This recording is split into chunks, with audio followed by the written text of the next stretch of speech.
JLR investigates. More and more residents in Springfield, Ohio are speaking out. They're speaking out about the Haitian migrant crisis. I'm going to share what one resident said. She shares a lot. Listen to this. It's very important to listen to this resident of Springfield right here, and then we will further discuss. Check it out. One of the situations that I don't see people talking about a whole bunch is driving through Springfield, Ohio. I am terrified to drive my car through Springfield, Ohio. It is a scary place to drive your car through. They do not know what lane to turn from. They do not know any traffic laws. Now, I did go into the DMV a couple days ago, and the workers were talking about there are a lot of them trying to at least figure it out and learn the law and stuff like that. So that's good. That's a good thing. Another thing that I do hate about living here right now is it is dangerous going through your store. I've been I don't ever hear a lot of women talking about this, but when I do talk to women about this, they do bring it up and they do say the same thing. So I know I'm not the only one. But I've been stalked through stores by Haitian men. It's to the point where I would tell them, like, hey, stop fucking following me. And it's not like, oh, you're just being nervous. They ain't really following you. Yes, bitch, they're following me. If you go to the milk aisle, go to the freaking detailing section, and go to the toy section, and go to the toilet seat aisle, go to the dog food aisle, and they're same ones who are following you around, they're stalking you. They're stalking. So I always tell them, I let them know that I know that they're stalking me. I don't know if that's a good thing or not, but anymore, I do not go to the grocery store by myself. If I do go by myself, I'm on the phone with somebody, I'm watching my surroundings, and best believe I have something on me. But so that also sucks. Another thing that I've fell in love with the gym. The gym has been my second home. Here lately, I just can't really stand going into the gym. There's some days where I have to wrap a jacket around my waist to feel comfortable going into my gym. It is a unisex gym. There's men and women there. But I've never really felt like I wasn't welcomed in my own gym. I will say that. That's one of the things that I hate about the biggest thing the biggest thing I do hate about it right now is the gym right now. But, you know, they're in there working on themselves. That's good. But when they're in there watching women to the point where they're rubbing their junk and stuff, it's gross. It's giving foul. It's giving nasty. It's giving get the fuck out of my gym. So that's also going on. What else? Around the first of the month, it's hard finding some food items. I will say, for someone that doesn't have food stamps and pays cash out of her pocket for everything, for food and stuff, it is hard coming by some items. In Springfield, sometimes I have to go to multiple different grocery stores to find one item. Sometimes I go out of Springfield to shop at grocery stores just because I do feel a little bit more comfortable. And there's a lot more stuff available at those grocery stores.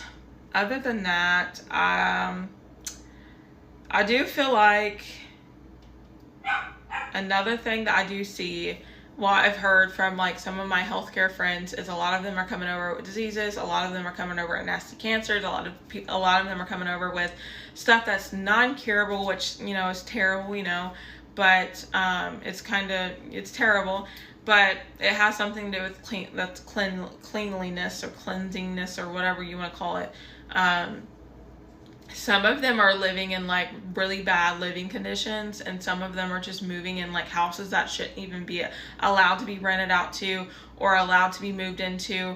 I do see them doing that. I see a lot of them at Goodwill buying like used like trash items that shouldn't even be at Goodwill. I feel like our Goodwill stores just offer like just trash items. There's a lot of them rolling around digging through trashes, and you know, just getting furniture and stuff like that. But you know, like, also you have to sit here and think that these people literally came from somewhere where they had literally nothing. They lived from like dirt homes. So like coming over here and the stuff that they see here and they have here, they probably think that they are rich the way they're living.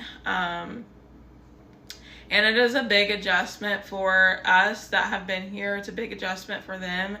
I've tried like talking to them, like, you know, excuse me, blah, blah, this, you know, I've tried saying like talking to them. I got to the point where I was like, you know, how nervous would I be if I were in a new country and didn't know shit too? So I've tried being nice to them. They're just rude as fuck. I don't know if that's just something in their culture where they just don't give a fuck and they're rude as fuck. And they don't talk to you. They don't want to talk to you. I have a couple kids that I know that go to city schools and their parents are like, they're teaching my kids Haitian. I know those parents pull their kids out of city schools and trying to put them somewhere else because they're like, I don't want my kids to learn Haitian or whether they speak German or French or something like that. But yeah, it's real crazy here. It's real crazy. The biggest thing I will say is, driving's the biggest thing. I don't know about the cat and dog situation. I don't know about that, but if a lot of people are saying it, maybe it did happen, maybe it didn't, I don't know.